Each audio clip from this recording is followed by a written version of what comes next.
Are you feeling like your confidence is sometimes really impacted and you can see some patterns and sometimes you're not so sure? Well, today I'm going to talk about the toxins you want to avoid in order to save your confidence so you don't harm it. And if you stay until the end, I have an extra point for you then as well. Now, if you want to keep up to date of all these latest episodes and get a free confidence tip each week, you can subscribe to our free weekly newsletter linked in the show notes below. Okay, so my mentor, Joseph McClendon, taught us about they used to be called thieves of our dreams, but now they're called the toxins that come into our lives. There's certain behaviors, certain patterns, certain ways of thinking and acting that cause us to, well, don't allow us to get to our dreams or where we want to go and actually really impact on how we feel about ourselves in a negative way if we really let these toxins get in the way.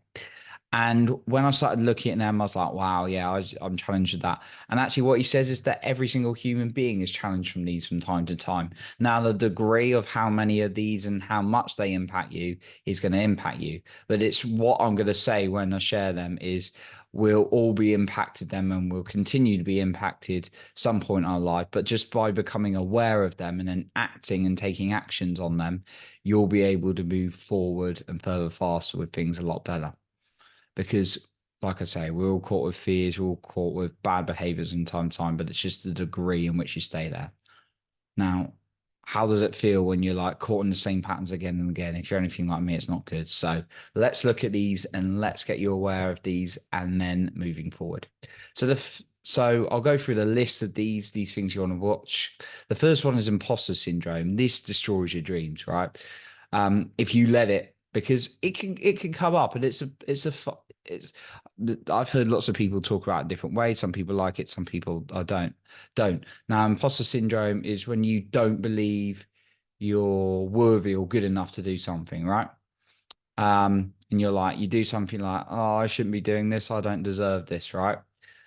Uh, Now, for me, you're only an imposter if you're lying. That's my personal view, right?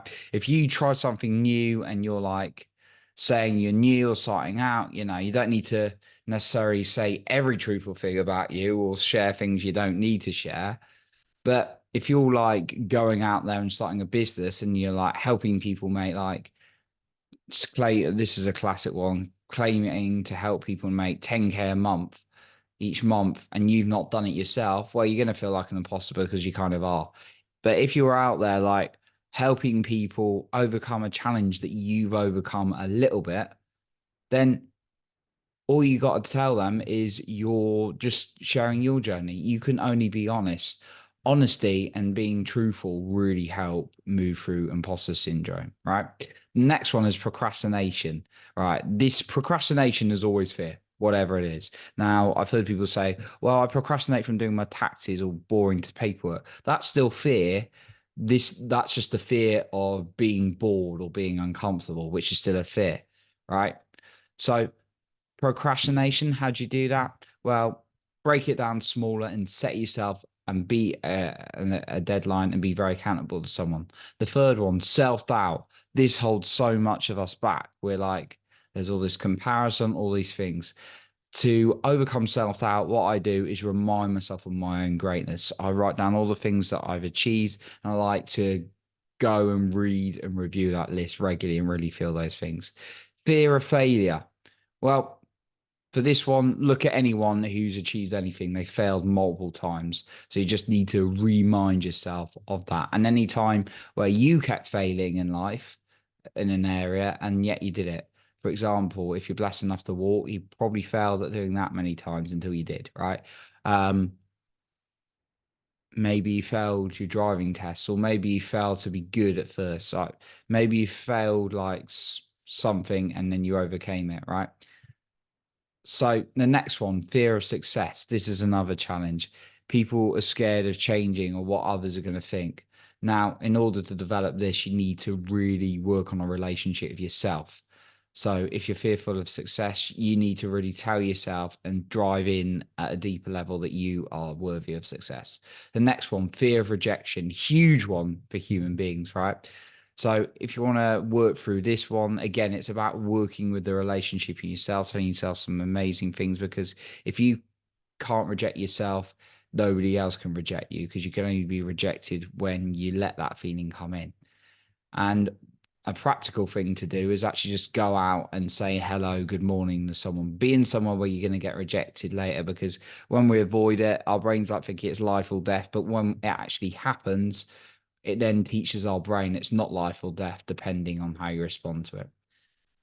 Okay, so those are the toxins I wanted to share. Now I've got an extra one I wanted to share as well.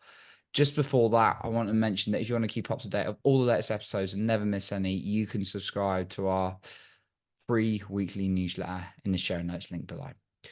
My bonus point I really want to share and kind of wrap some of this up is remembering. Remembering is like a process of writing down as ask yourself a good quality question and then writing down as many answers as possible. Because what that does, it gets your brain searching in a way and starts going. So if use these on these toxins. So got a fear of rejection. Well, think about all the times people have praised you, or you've been praised, or you've overcome what you perceived as rejection, or you've been approved or accepted, right? And then write that down and then do that again and again and again. Imposter syndrome. Think of a time when you felt like you weren't worthy at the start, but you've overcome it. Write down all the examples of how you've grown in your life. When you can rewire your brain in this way, it's going to get it to remember stuff, and therefore you're going to default to a more positive state. So that's what I got for you today. I appreciate you for being here. You're improving other people's lives for being the best you. And remember, you are in control of your own self-esteem and confidence.